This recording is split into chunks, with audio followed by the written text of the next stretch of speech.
चलिए अब हम लोग इलेक्ट्रिक फील्ड इंडस्ट्री के इलस्ट्रेशंस लेते हैं। इलेक्ट्रिक फील्ड इंडस्ट्री के बारे में आपको बता दिया, पॉइंट चार्ज की वजह से किसी पॉइंट पे इलेक्ट्रिक फील्ड इंडस्ट्री जो होती है वो k q upon x square, plus charge होगा direction away from the charge, minus charge होगा direction towards charge. Electric field industry एक वेक्टर क्वांटिटी है, एक पॉइंट पर दो वेक्टर काम करेंगे तो थीटा एंगल पर, तो मैंने आपको बताया था इनका रिजल्टेंट आता है under root a square plus b square plus 2ab cos theta. More than two vectors काम करेंगे तो मैंने आपको बताया इससे पहले क्लास में कि आप वहां पर उसको आई जे के फॉर्म में लिख लीजिए और फिर उसके बाद उनका रिजल्टेंट निकाल लीजिए, यानी सबको ऐड कर दिया, आई वाले को ऐड कर लो, जे वाले को ऐड कर लीजिए। तो इसी तरीके से हम लोग छोटे छोटे एग्जाम्पल से आगे बड़े एग्जाम्पल की तरफ बढ़ते हैं। पहले एक छोटा सा एग्जाम्पल लेते हैं जो कि मैंने आपको फोर्स के टॉपिक में ले रखा था, वहां पर ही बता रखा है। जैसे ये इक्विलेटरल ट्रायंगल है, ठीक है, यहाँ पर इस इक्विलेटरल ट्रायंगल में यहाँ दो चार्जेस रखे गए हैं, एक प्लस क्यू चार्ज, ये प्लस क्यू चार्ज, ये ए डिस्टेंस, ये चार्ज बी और सी पे है, ये पॉइंट ए है। अब आपको नेट इलेक्ट्रिक फील्ड इंडस्ट्री एक पॉइंट पे कैलकुलेट करना है। किस पॉइंट में निकालना है? ये दो पॉइंट बी पर चार्ज प्लस क्यू, सी पर चार्ज प्लस क्यू, इस पॉइंट पे इलेक्ट्रिक फील्ड इंडस्ट्री कैलकुलेट करनी है। प्लस चार्ज का डायरेक्शन क्या बताया था? Away from the charge. Minus charge का डायरेक्शन क्या बताया? Towards charge. मैग्नीट्यूड कितना आता है? के क्यू अपॉन एक्स स्क्वायर। तो हम लोग इसका एक दूसरा डायग्राम बनाते हैं।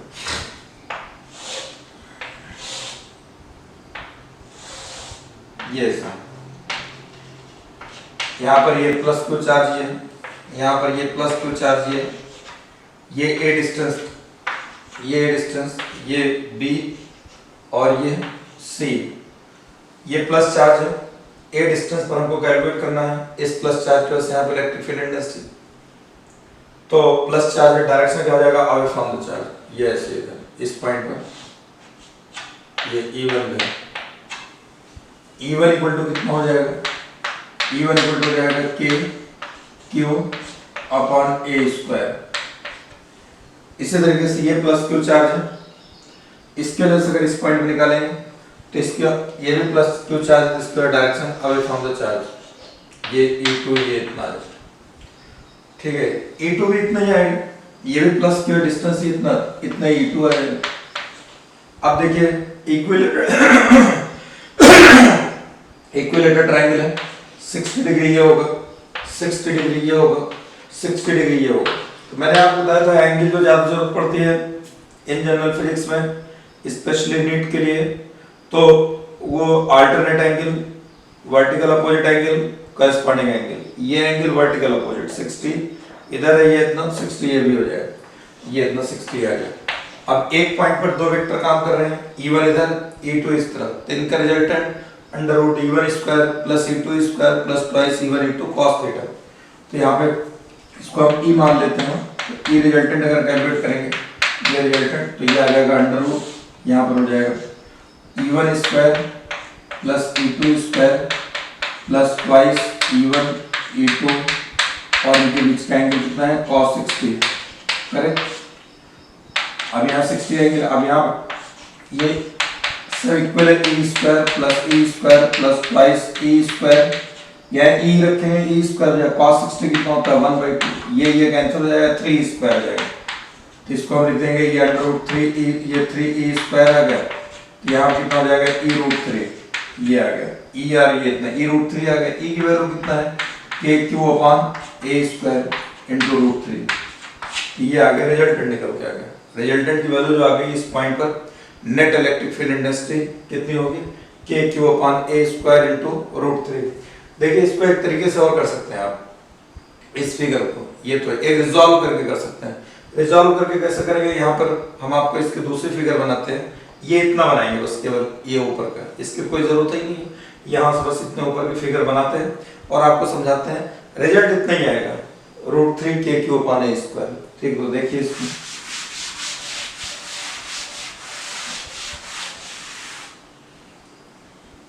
ये यहाँ पर ये E1 इधर, E1 E2 इक्वल है, E1 E2 इक्वल है, यहाँ पर ये E2 ये ये 60 डिग्री एंगल दे रखा है 60 डिग्री। तो अगर हम बीच से लाइन ड्रॉ कर दें जो कि इसको डिवाइड करे तो यह बाइसेक्ट कर, ये एंगल जो है यहाँ पर 60 डिग्री ये, तो ये अब ये कितना हो जाएगा 30 डिग्री ये हो जाएगा 30 डिग्री ये इतना हो जाएगा। E1 इक्वल टू E2 ये सब इक्वल है, इसको भी हमने E ले रखा है इससे पहले। अब ये E1 इस लाइन से 30 डिग्री बना रहा है, तो इस जिस लाइन से एंगल होता है उधर cos जाता है, इधर E cos 30 इधर हो जाएगा E cos 30, इधर कितना हो जाएगा E sin 30 इस तरफ आ जाएगा। इस E2 इक्वल टू E इधर इसको रिजॉल्व करेंगे E cos 30 इधर आ जाएगा और इसका एक कंपोनेंट E sin 30 इधर आ जाएगा। ये इक्वल है, अपोजिट होने की वजह से कैंसिल कर देगा, तो रिजल्टेंट कितना आ जाएगा E r, ये दोनों एक ही डायरेक्शन में है तो E cos 30 plus E cos 30 2E cos 30 हो जाएगा 2E cos 30 और cos 30 की वैल्यू होती है √3/2, ये कैंसिल हो जाएगा E √3 ये इतना आ जाएगा। E की वैल्यू भी कितना बताया था KQ/A² इंटू √3, वही रिजल्ट आ गया। तो इस तरीके से कर सकते हैं, रिजॉल्व करके भी कर सकते हैं, जिसमें आपका टाइम बचे, जो आपसे जल्दी हो जाए आसानी से हो जाए वो कोशिश करिए और फास्ट करने की कोशिश करिए। लेकिन फास्ट आप तभी कर पाएंगे जब दिन पे दिन प्रैक्टिस करते रहेंगे। जितनी ज़्यादा प्रैक्टिस करोगे प्रॉब्लम सॉल्व करने की, उतना आपका कॉन्फिडेंस बढ़ेगा, उतनी आपकी स्पीड आएगी, उतनी आपकी कैलकुलेशन अच्छी होगी। ठीक है, तो पेन पावर आपकी तभी बढ़ेगी जब प्रैक्टिस करेंगे। आपको खुद लगने लगेगा कि हम रिजॉल्व करके करें, ये एक पॉइंट पे एक पॉइंट का जो रिजल्टेंट निकालने का formula √a² + b² + 2ab cos θ है उससे करें। ये आप खुद ब खुद डेवलप होता चला जाएगा आपके अंदर जैसे जैसे आप प्रैक्टिस करेंगे। अब इसी प्रॉब्लम को थोड़ा सा चेंज करते हैं। यहाँ पर प्लस क्यू रखा हुआ था, अब इसको हम जो है एक साइन चेंज करें, एक प्लस क्यू एक माइनस क्यू ले लेते हैं। ठीक है, दूसरी प्रॉब्लम थोड़ा चेंज करके देखिए, फिर रिजल्ट बदल जाएगा अपने आप।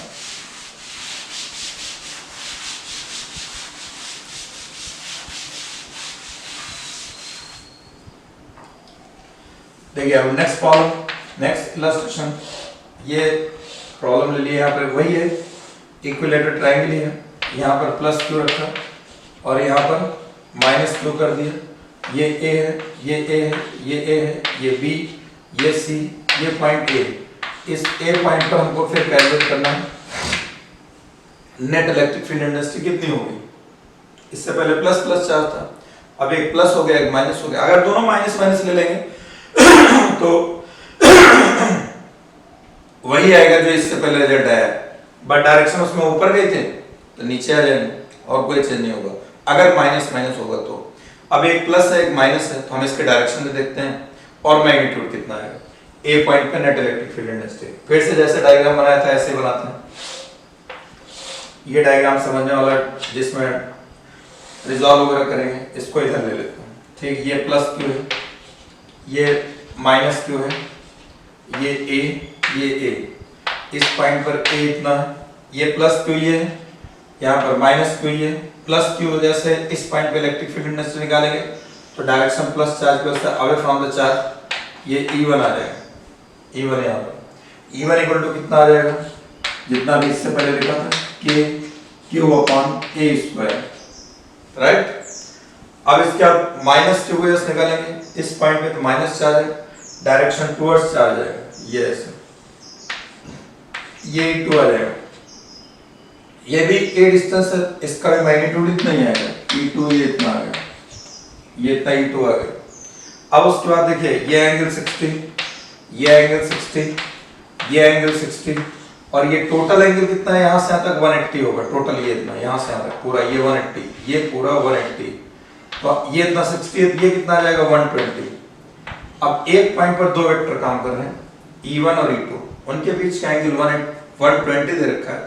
अब आपका एक पॉइंट पर दो वेक्टर काम कर रहे हैं तो आपको फार्मूला बार बार बोल रहा हूँ, आपको रट रहा होगा, याद हो रहा होगा, क्या है √A² + B² + 2ab cos θ, ये √E1² + E2² + twice E1 E2 cos 120 हो जाएगा, यहाँ थीटा 120 आ गया। तो आप इससे निकालिए, ये रिजॉल्व करके निकालिए, तो ई आर इक्वल टू हो जाएगा, इसको ई ले लीजिए, ये हो जाएगा under root a square plus b square, यानी E square plus E square, E one square plus E two square दोनों इक्वल है, plus twice E one into E two, दोनों जगह ई रख दो, इंटू कॉस, इनके बीच का एंगल 120 दे रखा है, कॉस 120 की वैल्यू कितना होता है -1/2।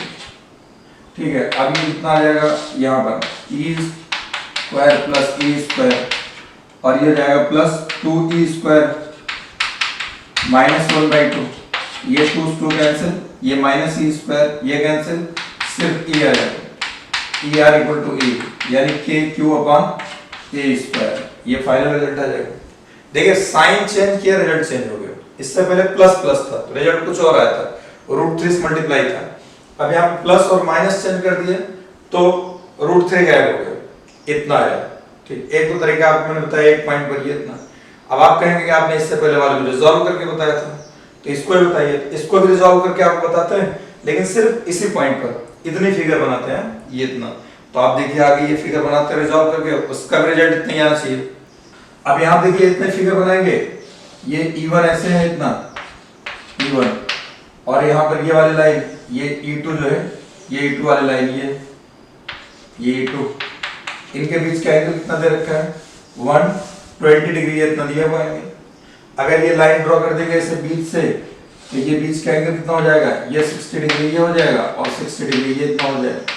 E2 इक्वल टू E है, E1 इक्वल टू E है, जिस एक्सेस से थीटा होता है उधर कॉस जाएगा, ये वाली लाइन है E1, इसको रिजॉल्व करना है, किस एक्सेस से 60 डिग्री एंगल है, इस वाले एक्सेस से 60 डिग्री है ये वाले, तो इसको रिजॉल्व करेंगे, E cos 60 इधर आ जाएगा, E cos 60 इधर आ गया, E sin 60 इस तरफ आ जाएगा, E sin 60 इधर आ जाएगा।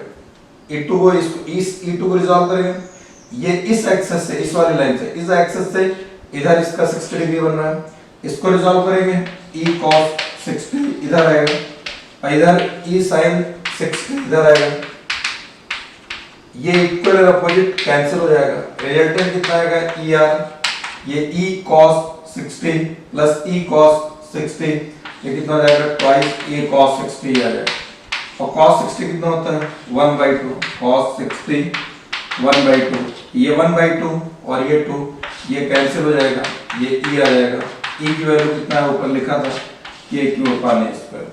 आपको जिधर से इजी लगे, जिस आप रिजॉल्व्स में कन्वीनियंट हो, या एक पॉइंट वाला, उससे आप कर लो। ठीक है, रेजोल्यूशन अगर बच्चों ने 11th में वेक्टर में अच्छे से सीख रखा है तो उससे काफी हेल्प मिलेगी, क्योंकि ये वेक्टर की चीजें जहां जहां आएंगी, चाहे इलेक्ट्रिक फील्ड हो मैग्नेटिक फील्ड हो, वहां पर हमको रिजॉल्व करने ही करना पड़ेगा। इसलिए अगर अच्छे से रिजॉल्व करना नहीं आता तो उसको एक दफे वेक्टर को थोड़ा सा रिजोल्यूशन सॉलिड कर लीजिए, तो इससे आपको दिक्कत नहीं आएगी। हालांकि मैंने आपको फोर्स वाले टॉपिक में और इसमें स्टार्टिंग में सब बता दिया था, जितनी जरूरत पड़ेगी आपको यहाँ पे दिक्कत ना आए, जो बच्चे ना भी पढ़े हो या उनका वीक हो तो उनको ये प्रॉब्लम होने ना पाए, स्टार्टिंग के लेक्चर्स में मैं बता देता हूँ। अब इस प्रॉब्लम को थोड़ा और चेंज करते हैं धीरे धीरे। यहाँ से नेक्स्ट प्रॉब्लम देखें, ये ट्रायंगल लिया था, अब स्क्वायर ले लेते हैं। स्क्वायर के कॉर्नर्स पर जो इलस्ट्रेशन हमने फोर्स में लिया था वही वाले इधर भी ले लेते हैं। आपको इससे पहले फोर्स में लिया था ये स्क्वायर, ये इसके कॉर्नर्स पर, 4 कॉर्नर्स पर चार्जेस क्यू रखे हुए थे, यहाँ पर इस जगह +q, यहाँ +q, यहाँ पे +q, यहाँ पे +q। लेकिन अब की दफे ये वाला कॉर्नर हटा देते हैं, वहां पर हम किसी एक कॉर्नर पर फोर्स निकाल लेते हैं। यहाँ जिस कॉर्नर पर हमको इलेक्ट्रिक फील्ड इंटेंसिटी कैलकुलेट करनी है उस कॉर्नर पर चार्ज नहीं रखा जाएगा। ये A, ये B, C, D, ध्यान से देख करिए, सवाल को समझना बहुत जरूरी होता है। कोई भी किसी भी प्रॉब्लम का आपको जवाब देना है, पहले वो प्रॉब्लम, वो सवाल, वो प्रश्न आपको 100% समझ में आना चाहिए। अगर सवाल को या प्रश्न को आप 100% समझ जाएंगे तो 50% जवाब अपने आप निकल जाता है। और अगर हम बगैर प्रॉब्लम को समझे कुछ चीजें देख लिया, कुछ फार्मूले पता है, शुरू हो गया लगाना, तो कुछ उससे रिजल्ट नहीं निकलता है, टाइम वेस्ट होगा। तो इसलिए कभी भी कोई प्रॉब्लम लेके बैठे जब सॉल्व करने, पहले प्रॉब्लम को समझने की कोशिश करिए, प्रॉब्लम है क्या, फिर उसको जो कॉन्सेप्ट जानते हैं अपने अपने यहाँ से जहन से उसको लिंक करिए, अपने दिमाग को लिंक करिए फौरन, ये कॉन्सेप्ट यहाँ पर क्या क्या बैठेगा फिट। बहरहाल देखिए यहाँ पर हमने ए बी सी डी ये स्क्वायर यानी साइड ए ये साइड है, इनके कॉर्नर्स पर ये चार्ज रखे गए हैं क्यू क्यू ये क्यू। इस पॉइंट पर ई बी पॉइंट पर इलेक्ट्रिक फील्ड इंटेंसिटी कैलकुलेट करना है। नेट इलेक्ट्रिक फील्ड इंटेंसिटी कितनी आएगी ये मैंने आपको फोर्स के टॉपिक पे बता रखा है। तो इसका एक बड़ा सा डायग्राम बनाते हैं जिससे कि अपने को समझने में आसानी रहे। तो यहाँ पर देखिए ये डायग्राम बनाया, यहाँ पे प्लस क्यू चार्ज, ये प्लस क्यू चार्ज, ये प्लस क्यू चार्ज, ये ए, ये ए, ये ए, ये बी, ये सी, ये डी। अब हमें इस पॉइंट पर इलेक्ट्रिक फील्ड इंटेंसिटी निकालनी, ये दीज थ्री चार्जेस की वजह से। तो यहाँ पर इसकी वजह से अगर निकालेंगे प्लस क्यू चार्ज है इस पॉइंट पे, तो प्लस चार्ज है direction away from the charge, सीधा E1 यहाँ आ जाएगा। E1 इक्वल टू क्या लिखा जाएगा, E1 इक्वल टू लिखेंगे K Q upon A square, ये चार्ज क्यू डिस्टेंस है K Q upon A square. ठीक, अब ये x एक्सिस पे जा रहा है, वेक्टर फॉर्म में लिख लेते हैं, यहाँ वेक्टर लगा लो, यहाँ लगेगा वेक्टर तो यहाँ i कैप भी लग जाएगा। ये x डायरेक्शन में कोई भी चीज अगर x डायरेक्शन में आएगी तो उसको i कैप के साथ लिखा जाएगा, वेक्टर है तो। और अगर y डायरेक्शन में जाएगी तो j के साथ लिखा जाएगा, z डायरेक्शन में जाएगी यानी उस प्लेन के परपेंडिकुलर तो उसको k से लिखेंगे। तो ये इतना आ गया i कैप। अब इसकी वजह से अगर देखें ये भी प्लस क्यू चार्ज है, इस पॉइंट में निकालेंगे सीधा direction away from the charge, तो यहाँ पर जो है ये इसकी वजह से यहाँ पर ये E2 इधर आ जाएगा, E2 इधर, और ये भी डिस्टेंस कितना है ये, इसकी वजह से ये इतना आ जाएगा E2, ये इक्वल हो जाएगा KQ अपॉन A स्क्वायर। लेकिन ये किधर जा रहा है, सीधा y डायरेक्शन में, इसको क्या लिखा जाएगा, J कैप लिखेंगे, J कैप ये इतना आ जाएगा, ये E2 आ जाएगा। ठीक, इसके बाद अब ये दो चार्जेस हो गया, बचेगा तीसरा चार्ज ये D पॉइंट वाला, इसके वजह से निकालेंगे। तो यहाँ सीधा डिस्टेंस पहले देखिए, तो डिस्टेंस देखेंगे, डिस्टेंस ये इतना, यहाँ पर प्लस चार्ज है इस पॉइंट पे, डायरेक्शन हो गया अवे फ्रॉम द चार्ज, ये चार्ज वाली लाइन पे ऐसे दूर चला जाएगा, ये ऐसे, ये E3 आ जाएगा, ये A है और ये भी A है, ये इतना A है, राइट एंगल ट्रायंगल बन रहा है, ये इतना, पाइथागोरस थ्योरम लगा देंगे, अंडर ये डिस्टेंस निकल के आ जाएगी under A square plus A square यानी A रूट 2 ये इतना आ जाएगा। ठीक, अब डिस्टेंस मालूम हो गया, चार्ज पता है, इस पॉइंट पे E3 अगर लिखेंगे मैग्नीट्यूड तो ये आ जाएगा K Q upon A root 2 का होल स्क्वायर, जो क्या आ जाएगा K Q upon 2A square, ये इतना आ गया, ये मैग्नीट्यूड आ गया। लेकिन ये ऐसा सीधा जा रहा है, ये स्क्वायर डायगोनल्स 45 डिग्री होते हैं, और चाहे वैसे भी देख लिया tan theta equal to perpendicular upon base A upon A, tan theta 1 आ जाएगा, एंगल कितना आ जाएगा 45, tan 45 की वैल्यू 1 होती है, तो ये 45 आ जाएगा, इधर ये 45 आ जाएगा। ठीक, करस्पॉन्डिंग एंगल आप बताते हैं यहाँ से इतना, हमें इसको भी I और J के फॉर्म में लिखना है, क्योंकि इनको भी I और J के फॉर्म में लिखा गया, ये भी I और J के फॉर्म में आना चाहिए। ये ऐसे सीधा लगा हुआ है, ऐसे ये इस तरफ लगा हुआ है, यहाँ से ये 45 डिग्री, यानी ये यूं कह लीजिए कि यहाँ से ये टेढ़ा है यानी 45 डिग्री, इसके अलोंग नहीं है ना, इसके अलोंग, इसको सीधा कर दो। सीधा करने का मतलब इसको रिजॉल्व कर दिए, इस एक्सिस से 45 डिग्री यानी इसका cos का कंपोनेंट इधर आएगा, sin कंपोनेंट इस तरफ, इधर कितना हो जाएगा E3 cos 45 ये आ जाएगा, इधर कितना आ जाएगा E3 sin 45 इस तरफ आ जाएगा, E3 sin 45। अब यहाँ पर वेक्टर फॉर्म में कैसे लिखा जाएगा, E3 ये लिखेंगे cos E3 vector E3 cos 45 ये आ जाएगा I cap plus E3 sin 45 ये आ जाएगा J कैप। ये इतना J डायरेक्शन में गया, Y डायरेक्शन में sin 45 वाला, जो Y एक्सिस पर रहेगा उसको J के साथ लिखेंगे, जो X एक्सिस पर रहेगा इतना। sin 45 और cos 45 दोनों की वैल्यू कितनी होती है 1/√2, यहाँ पर 1/√2 रख दीजिए। E3 इतना है, ये हो जाएगा KQ अपॉन 2A स्क्वायर और इसका √2 ये इतना रहेगा, ये I कैप प्लस ये भी KQ अपॉन 2A स्क्वायर और sin 45 √2 ये J कैप, ये इतना E3 आ गया। अब हमें नेट इलेक्ट्रिक फील्ड इंटेंसिटी चाहिए। नेट इलेक्ट्रिक फील्ड इंटेंसिटी हो जाएगा E1 plus E2 plus E3 vector के साथ ऐसे ऐड कर दीजिए इसको, ये ऐसे। अब E1 ये इतना I के साथ है, E2 J के साथ है, ये दोनों I और J से सीधा सीधा जुड़ेंगे नहीं। E3 में I ये इतना KQ square upon 2 root 2A square, J भी इतना ही, J का कोएफिशिएंट, तो I और I ऐड हो जाएगा, तो I में KQ अपॉन A स्क्वायर यहाँ, KQ अपॉन A स्क्वायर यहाँ पर भी, ये कॉमन हो जाएगा। कॉमन ले लेंगे ऐड करते वक्त KQ अपॉन A स्क्वायर, अंदर क्या बचेगा 1 प्लस 1 अपॉन 2 रूट 2, ये इतना आ जाएगा, यहाँ पर 1 अपॉन 2 रूट 2, ये I के साथ था, ये इतना I आ जाएगा, प्लस फिर J, यहाँ पर तो J है नहीं, J वाला कोएफिशिएंट ये, और यहाँ पे J वाला कोएफिशिएंट ये भी उतना ही, इसमें भी KQ अपॉन A स्क्वायर, ये बाहर ले लेंगे, KQ अपॉन A स्क्वायर, ये इतना हो जाएगा 1 प्लस 1 अपॉन 2 रूट 2, ये आ जाएगा J कहती है। ये E निकल के आ गया resultant electric field intensity. Resultant अगर वेक्टर फॉर्म में आंसर गिवन होगा तो ये इतना होगा। अगर हमें इसका इस रिजल्टेंट इलेक्ट्रिक फील्ड इंटेंसिटी का मैग्नीट्यूड अगर चाहिए तो मैग्नीट्यूड निकालने के लिए I के कोएफिशिएंट के स्क्वायर, J के कोएफिशिएंट के स्क्वायर, I के कोएफिशिएंट के स्क्वायर प्लस J के कोएफिशिएंट के स्क्वायर का अंडर रूट। तो मैंने आपको बता रखा है इससे पहले फोर्स वाले चैप्टर में, अगर कहीं भी वेक्टर आ जाए ये टर्म और ये टर्म इक्वल है तो इसको हम मान लेते हैं अगर xi है प्लस xj तो उसका रिजल्टेंट कितना आ जाएगा under root x square plus x square x 2x square यानी x रूट 2 आ जाएगा। यानी दोनों में से कोई एक वैल्यू इनटू रूट 2, तो दोनों वैल्यूज बराबर है। इनका अगर हमें रिजल्टेंट लिखना हो ये रिजल्टेंट, तो ये कितना आ जाएगा, एक वैल्यू कितना है KQ upon A square 1 plus 1 upon 2 root 2, ये हो जाएगा इनटू रूट 2, ये आ जाएगा। ये रिजल्टेंट का मैग्नीट्यूड आ गया।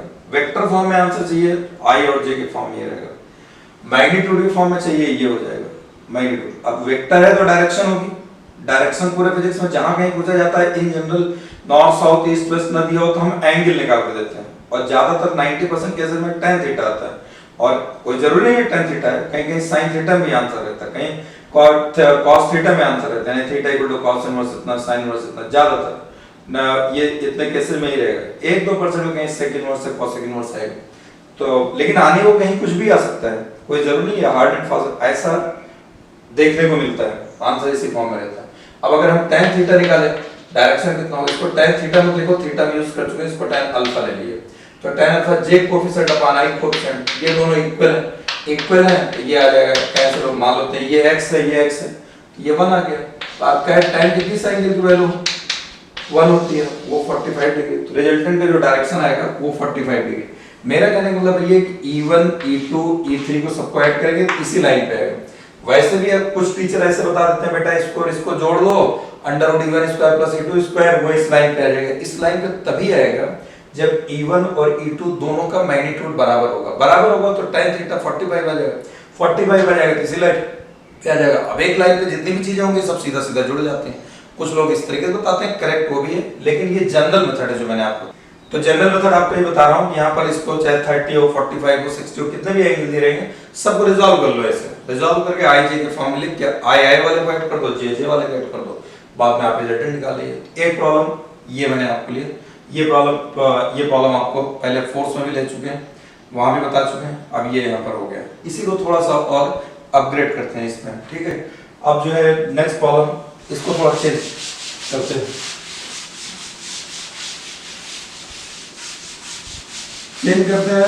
देखिए 4 कॉर्नर्स पर चार्ज रखे थे और सेंटर पे निकालते हैं। इससे पहले सेंटर में फोर्स निकलवा चुके हैं, ये स्क्वायर इनके 4 कॉर्नर्स पर चार्ज रख दिए गए, चार्ज रख दिए गए, ये प्लस क्यू, ये plus Q plus Q plus Q, ये ए डिस्टेंस, ये ए डिस्टेंस, इनका डायगोनल का इंटरसेक्टिंग पॉइंट ये है, ये डायगोनल का इंटरसेक्टिंग पॉइंट ओ ये, ठीक। अब हमें इस पॉइंट पर इलेक्ट्रिक फील्ड इंटेंसिटी कैलकुलेट करना है, ओ पॉइंट पर। इन चार्जेस की वजह से ये जो 4 कॉर्नर्स पर चार्जेस रखे गए हैं Q Q Q Q Q, इनकी वजह से सेंटर पे, स्क्वायर के सेंटर पे यानी डायगोनल के इंटरसेक्टिंग पॉइंट पर नेट इलेक्ट्रिक फील्ड इंटेंसिटी बतानी है। तो अब देखिए ये तो इजी, वैसे भी अगर आपने फोर्स का टॉपिक आपने रिवाइज किया होगा तो आपको दिख रहा होगा, आंसर पता चल गया होगा आपको क्या आएगा। नहीं है तो परेशान होने की जरूरत नहीं है। देखिए अभी 1 मिनट में निकल जाएगा। ये डायग्राम आपको बना दिया, डायग्राम समझने की कोशिश करिए जहां तक हो सके। हर प्रॉब्लम का पहले डेटा लिखो, ठीक है, इसके बाद उसकी पिक्चर बनाओ, फोटो बनाओ, डायग्राम बनाओ। डायग्राम कोशिश करिए डायग्राम बनाने की, बन जाए, क्योंकि इससे आपको इजी हो जाएगा, थोड़ा चीजें समझ में आसानी से आती रहें। यहाँ पर हमने ये बना दिया डायग्राम इसका, ये जो है स्क्वायर था, ये इसका इंटरसेक्टिंग पॉइंट O है, ये ए दे रखा है, तो आपको मैंने ये A B C D, यहाँ भी A B C D लिख देते हैं, A B C D। अब हमको इस पॉइंट में निकालना है। हम आपको इससे पहले बता चुके हैं ये डिस्टेंस, ये डिस्टेंस, ये डिस्टेंस, ये डिस्टेंस इक्वल होगा, ठीक, और कितना होगी ये भी बता चुके हैं। AO बराबर BO इक्वल टू CO, यहाँ लिख दे रहा हूँ, आगे भी जरूरत पड़ेगी, DO A/√2 आएगा। अभी आपको थोड़ी देर पहले बताया था ये इतना पूरा A√2 आता है, वो उसका हाफ है, A√2/2 A/√2 आएगा, करेक्ट। अब ये प्लस चार्ज है, इसकी ओर डायरेक्शन इधर आएगी, ये प्लस चार्ज है, इसकी ओर डायरेक्शन इधर जाएगी। ये डिस्टेंस बराबर 4 बराबर इक्वल एंड अपोजिट, तो ये और ये कैंसिल हो गया, खल्लास। अब ये B यहाँ पर इसकी वजह डायरेक्शन प्लस चार्ज है, अवे फ्रॉम द चार्ज, ये है इसकी वजह से अवे फ्रॉम द चार्ज। ये डिस्टेंस बराबर है, तो ये भी इक्वल, चार्जेस प्लस क्यू, ये भी कैंसिल, खल्लास। तो E सेंटर पे कितना आ जाएगा, 0। समझ में आया? 4 से बताया था आपको। अब इस प्रॉब्लम को थोड़ा सा चेंज कर देते हैं, तो देखिए काम बढ़ जाएगा। अब वो कैसे करेंगे, ये तो 1 मिनट वाली प्रॉब्लम देखते ही, अगर पेपर जैसे इजी रहा, जिससे इस साल नीट का पेपर आया, अगर इस तरीके से इजी पेपर आएगा तो ऐसे दिया जाएगा, ठीक है। इतना हलवा भी क्वेश्चन नहीं दिया जाता, लेकिन फिर भी बच्चे गलती कर देते हैं इसमें। तो वो गलती बच्चों की नहीं है, गलती है कि आपने रिवीजन नहीं किया।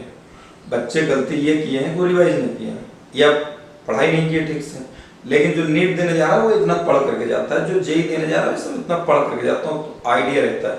अब कभी कभी किसी टेंशन की वजह से गलती हो जाए, ठीक है, कुछ सिली मिस्टेक्स हो जाए जिसकी वजह से, तो वही सब चीजें तुमको साल भर देखना ना, वही सब चीजें तैयार करनी है।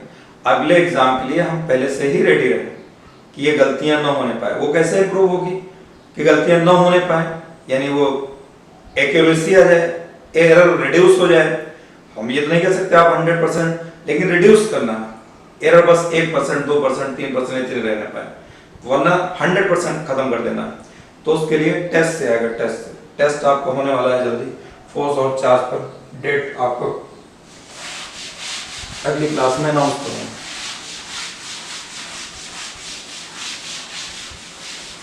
तो अगली प्रॉब्लम देखिए, इसी को थोड़ा सा चेंज कर देते हैं, केवल चार्जेस का साइन बदल देते हैं। ये यहाँ पर ये स्क्वायर है जैसे था, यहाँ पर ये प्लस क्यू यहाँ पर कर दिया, माइनस क्यू ये कर दिया। ये ए डिस्टेंस, ये ए, ये बी सी डी, ये डायगोनल यहाँ पर, ये ऐसे इस पॉइंट पर हमें ओ पॉइंट है, यहाँ पर net electric field intensity calculate करनी है, कितनी आएगी इन 4 चार्जेस की वजह से। इससे पहले वाले प्लस क्यू, यहाँ भी प्लस था, यहाँ भी प्लस था, वो मैंने हटा दिया, यहाँ क्या कर दिया, सिर्फ माइनस कर दिया, माइनस में बाकी 2 प्लस ही प्लस। अगर चारों माइनस कर दोगे तो फिर 0 आ जाएगा। तो यहाँ पर माइनस कर दिया गया। इस पॉइंट पर इंटरसेक्टिंग पॉइंट पर हमें net electric field intensity calculate करनी है। तो एक बड़ा सा डायग्राम बनाते हैं इसका, देखिए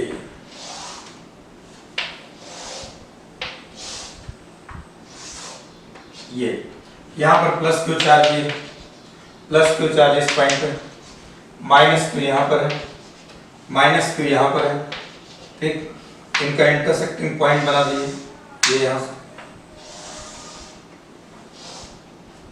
ये पॉइंट, ये अभी हमने डिस्टेंस से आपको बताया था, ए बी सी डी, ये A O equal to B O, ये इक्वल टू सी ओ, ये इक्वल टू डी ओ, ये कितना बताया था आपको, A/√2 निकाल दो।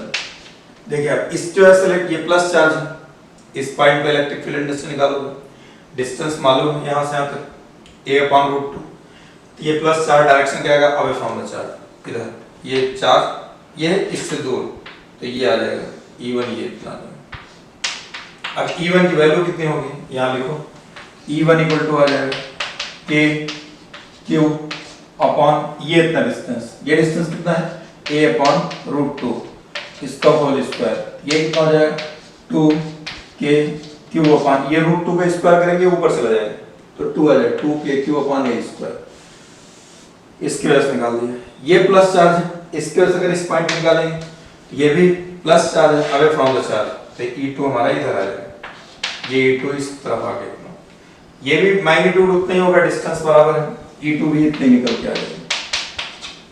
ये माइनस चार्ज है, इसके वजह से इस पॉइंट पे निकालेंगे तो इसका डायरेक्शन ये minus charge towards charge, distance उतना ही है तो मैग्नीट्यूड भी इतनी आएगा, इसी इतने पे आएगी, लाइन इतनी होगी, लेकिन थोड़ा सा इसको मैग्नीट्यूड इतना ही होगा, आपको समझने के लिए हम यहाँ बना रहे हैं, ये E3 ये इतना है करेक्ट, ये भी E3 मैग्नीट्यूड में इतना ही होगा, मैग्नीट्यूड इतना ही निकल के आएगा। अब E4 देखिए, इसके वजह से अगर इस पॉइंट निकालेंगे माइनस चार्ज, ये भी इसी बराबर ही आएगा, इसका भी मैग्नीट्यूड इतना ही रहेगा, लेकिन इसको भी आपको समझने के लिए थोड़ा यहाँ पर E4 आगे करके लिखते हैं, ठीक है, ये E4 यहाँ आ जाएगा, ये भी मैग्नीट्यूड उतना ही आएगा जितना ही पीछे आ गया, ये इतना आ जाएगा। अब आगे देखिए, इस पॉइंट पर दो वेक्टर इधर काम करें, दो इधर, ये दोनों एक ही लाइन पे दोनों ऐड हो जाएंगे, ये दोनों एक ही लाइन पे दोनों ऐड हो जाएंगे, इसको हम मान लेते हैं इधर ऐड करने जो आएगा इसका E डैश नाम रख देते हैं, E डैश किसको E डैश पर हो जाएगा E1 प्लस E3, ये इतना आ गया E1 प्लस E3। अब E1 और E3 यहाँ पर इक्वल है, देखिए E1 ये इतना और E3 भी इतना ही, E1 ये इतना 2KQ upon a square, E3 भी इतना, तो दोनों बराबर है, इनको ऐड कर देंगे 4KQ upon a square just double हो जाएगा, E डैश इतना आ गया, E डैश की लाइन है, E डबल डैश ये दोनों ऐड हो जाएंगे एक ही लाइन पे, इनको मान लेते हैं E डबल डैश ये इक्वल हो जाएगा E2 प्लस E4 ये इतना आ जाएगा, ये भी दोनों E2 और E4 दोनों इक्वल है, इतने ही है, ये भी आ जाएगा 4KQ अपॉन a स्क्वायर, ये इतना आ जाएगा, ठीक है।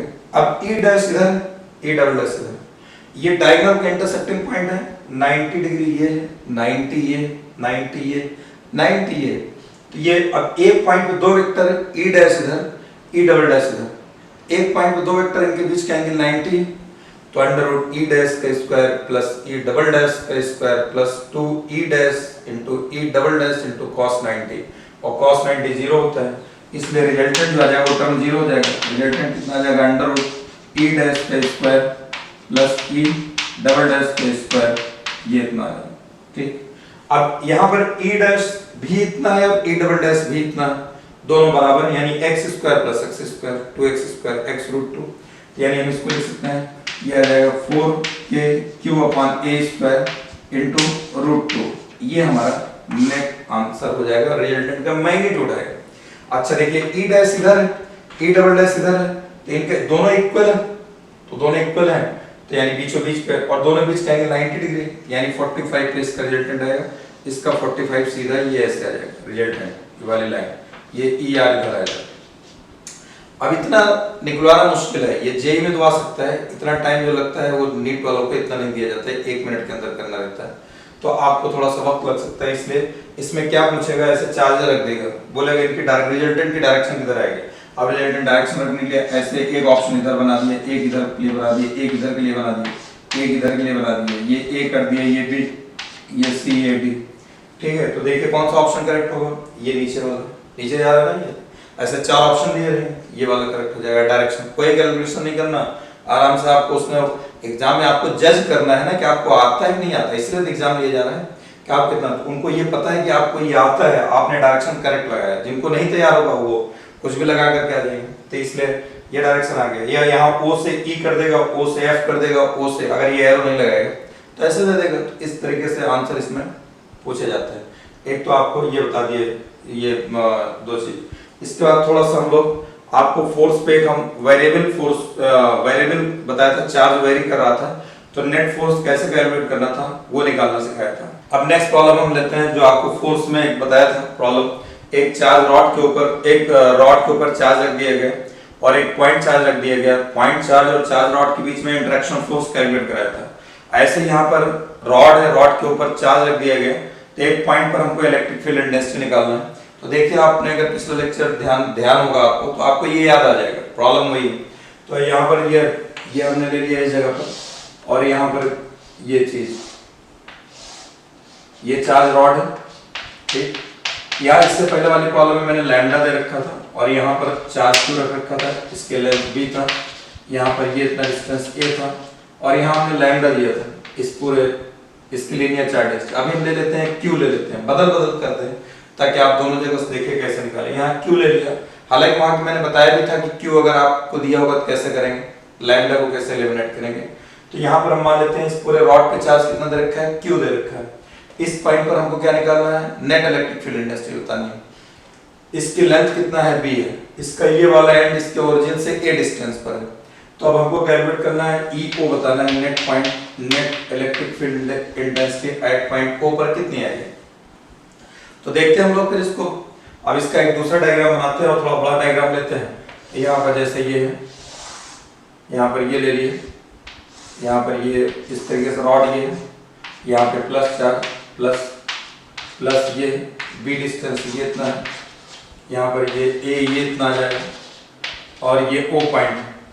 हम लोग कूलम्स ने बताया कि हम पॉइंट चार्ज की वजह से किसी पॉइंट पर इलेक्ट्रिक फील्ड इंटेंसिटी अगर कैलकुलेट करेंगे, इलेक्ट्रिक फील्ड इंटेंसिटी कितनी निकल के आएगी, के क्यू अपॉन एक्स स्क्वायर, लेकिन पॉइंट चार्ज होना चाहिए। यहाँ पर चार्जेस बहुत ज्यादा है, यहाँ पर हम एक पॉइंट चार्ज कहीं ले ले, इसके और इसके बीच में नंबर ऑफ पॉइंट चार्जेस होंगे, तो एक पॉइंट चार्ज कहीं पर लेते हैं, ठीक है। वो डिस्टेंस कहां से ले जाएगी, ओरिजिन से।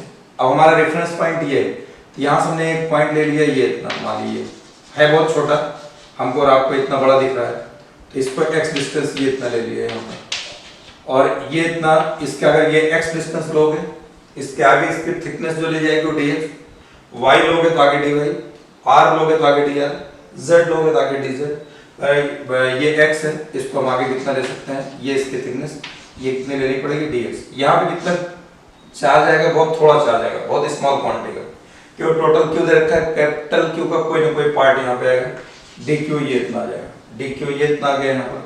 तो अब यहाँ पर ये dq आ गया, अब हमको dq निकालना भी पड़ेगा। इस dq पे इस पे अगर चार्ज हम मान लेते हैं फिलहाल थोड़ी देर ये dq है, इसकी वजह से इस पॉइंट पर इलेक्ट्रिक फील्ड इंटेंसिटी कैलकुलेट करते हैं। Point charge plus electric field intensity का फार्मूला होता है kq अपॉन x स्क्वायर। अब यहाँ पे चार्ज स्मॉल हो गया तो इलेक्ट्रिक फील्ड इंटेंसिटी भी स्मॉल आएगी, तो dt इक्वल हो जाएगा k into dq upon x square, ये इतना आएगा, ठीक।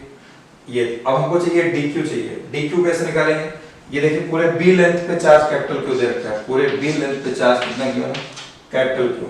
b लेंथ पे, ये b लेंथ है टोटल, ये इतना, इस पे कितना चार्ज दे रखा है, कैपिटल क्यू। कितना लेंथ चाहिए हमको, इतने लेंथ बताना है, तो इतना लेंथ कितना है, ये dx, तो dx लेंथ पे ये आ जाएगा, q यहाँ रहेगा, ये वाला b नीचे आएगा, जितने निकालना है ये मल्टीप्लाई हो जाएगा, ये क्या निकल के आएगा, ये dq आ गया, dq वैल्यू कितना आ गया, q upon b into dx, ये इतना आ जाएगा, ये dq आ गया, dq आ गया। dq वैल्यू ला करके हम यहाँ पे पुट कर दें, तो ये de इक्वल टू हो जाएगा k इनटू, और ये हो जाएगा dq, dq के प्लस पे कितना आ जाएगा, q upon b into dx, ये इतना रहेगा, ये dq जगह रख दिया, ये x स्क्वायर ऐसे रहेगा, ये x स्क्वायर ऐसे आ जाएगा। ये इस पॉइंट चार्ज की वजह से हमने इस पॉइंट पर इलेक्ट्रिक फील्ड इंटेंसिटी कैलकुलेट कर ली। ऐसे ही पॉइंट यहाँ से इसके बीच में नंबर ऑफ पॉइंट्स होंगे, तो हम क्या काम करें, यहाँ से लेकर के यहाँ तक इसको ऐड कर दें, सारे पॉइंट्स को ऐड कर देंगे तो नेट इलेक्ट्रिक फील्ड इंटेंसिटी आ जाएगी। ऐड करने का मतलब क्या है, हमें यहाँ से लेकर के यहाँ तक इंटीग्रेट कर दें, तो इंटीग्रेट यहाँ से शुरू करेंगे, यानी ये यहाँ से a डिस्टेंस पर है पहला पॉइंट, और यहाँ b पर जाकर के a प्लस b पे जाके ओवर हो रहा है, ठीक है। तो इसको हमें e चाहिए, तो इधर इंटीग्रेट कर देंगे, इंटीग्रल d e आ जाएगा, ये k q b constant term है, तो ये इंटीग्रल हो जाएगा dx अपॉन x स्क्वायर, ये इतना आ जाएगा, dx अपॉन x स्क्वायर, ये इतना आ गया यहाँ पर। अब हमको इंटीग्रेशन लग गया, तो इंटीग्रेशन लग जाएगा, लिमिट लगाएंगे। अब लिमिट कैसे लगेगी, लिमिट देखिए लगाने के लिए क्या है, कहाँ से स्टार्ट हो रहा है, इस जगह से, कितना डिस्टेंस यहाँ से a डिस्टेंस से शुरू हो रहा है, a डिस्टेंस से शुरू हो रहा है, कहाँ जाकर ओवर हो रहा है, यहाँ पर, यहाँ से यहाँ तक डिस्टेंस कितना है, a प्लस b, तो ये a प्लस b पर आकर के खत्म हो रहा है। अब इसका इंटीग्रेशन ये आपको पहले बता चुका हूँ इंटीग्रेशन, और आपको इतना इंटीग्रेशन आना चाहिए, नहीं आता प्रैक्टिस कर लो, अभी भी वक्त बहुत है, कोई आपका लॉस नहीं हुआ, कुछ भी नहीं। जो बेसिक चीज कमजोर हो उसको सीखो, उसको कहीं से जाकर लर्न करो। नहीं आता फोन करो मेरा नंबर आपके पास होगा। नंबर किसमें होगा? आपका ऐप में नंबर है। यूट्यूब पे देख रहे होंगे तो यूट्यूब पे नंबर आ रहा होगा, आप नंबर लो, फोन करो, आपके हम ये सारी प्रॉब्लम्स सॉल्व कराएंगे। कैसे आपके अंदर कॉन्फिडेंस आए, ताकि बेसिक चीज की वजह से ऐसा ना हो कि आपको आगे फिजिक्स ना आए, उसके वजह से आप घबराइए ना, ठीक है। तो आप हमें फोन करिए अगर आपको कोई प्रॉब्लम होती है। बेसिक चीज है, जो भी आपको छोटी छोटी चीज भी नहीं आ रही हो तो उसको शर्माने की जरूरत नहीं है कि हम इतनी छोटी चीज पूछेंगे, क्या सोचेंगे सर, क्या सोचेंगे, ये हटा दो। क्या सोचेंगे, लोग क्या सोचेंगे, क्या कहेंगे, इस चक्कर में अपनी पूरी लाइफ बर्बाद कर देते हैं, कितने काम हम नहीं कर पाते हैं। तो ये दिमाग से हटा दो। वो सोचेंगे उनका हेड है, आपको जो करना है वो आप करिए। वो सोचेगा अपनी एनर्जी लॉस करेगा, आप तो अपना काम करो, ठीक है। आपको नहीं आता आप सीखो, सीख जाओगे आगे बढ़ जाओगे, वरना वो बीमारी आपके यहाँ पूरे सब्जेक्ट में वैसे वैसे बनी रहेगी, वो और नासुर बनाएगा। तो इसका इंटीग्रेशन आपको बताया था -1/x, ये इतना है, और ये a से a प्लस बी तक, ये पीछे जाइए पूरा वहां पर करा रखा है, ये k/b। अब यहाँ पहले अपर लिमिट रखी जाएगी -x के प्लेस पर a प्लस बी, फिर माइनस के साथ, ये वाला माइनस दूसरा है वो माइनस, ये वाला माइनस को प्लस कर देगा, यहाँ पर a लगा, ये इतना a आ जाएगा, यहाँ पर हो जाएगा k/b, और ये हो जाएगा यहाँ से a प्लस बी, एलसीएम ले लीजिए, ये a प्लस बी कैंसिल, यहाँ माइनस से आ जाएगा, प्लस ये a से कैंसिल, यहाँ पर ये a प्लस बी इस जगह पे आ जाएगा, और ये a से कैंसिल, और ये b बचेगा, b से b कैंसिल हो जाएगा, ठीक है। क्या बचेगा अपने पास, k/a into a plus B, ये आएगा, ये रिजल्टेंट e आ गया, ठीक। तो देखिए यहां से यहां तक तो फिजिक्स लगी, यहां तक, ठीक। हमने क्या काम किया, एक पॉइंट चार्ज पे उसने निकाल दिया k/x², जो हमको पता है, q की जगह dq रख दिया। कितना चार्ज होगा, यूनिटरी मेथड लगा दिया, भैया पूरे b लेंथ पे q चार्ज है तो इतना dx लेंथ पे कितना होगा, ये ऐसे निकाल दिया, ये इतना आ गया, ये ला के यहां रख दिया, एक पॉइंट जैसा आ गया, यहां से लेकर यहां तक ऐड कर दिया, ये इंटीग्रेट, ये फिजिक्स ओवर हो गई। इसके आगे क्या लग रही है, मैथ्स लग रही है, गणित लग रही है, ये आपको आना चाहिए। नहीं आता इसमें फिजिक्स का कोई दोष नहीं होगा, ठीक है। वही हमने कहा इसको सीख लो। तो ये इंटीग्रेट करके लिमिट रखेंगे, ये इतना आंसर आ जाएगा। अब इस प्रॉब्लम को अगर आपसे घुमा के पूछा जाएगा कैसे पूछेंगे, देखिए ये प्रॉब्लम, इसकी वजह से ये प्लस चार्ज था, डायरेक्शन किधर आएगा, शायद प्लस है, तो away from the charge, resultant industry direction ये आ जाएगा, ठीक।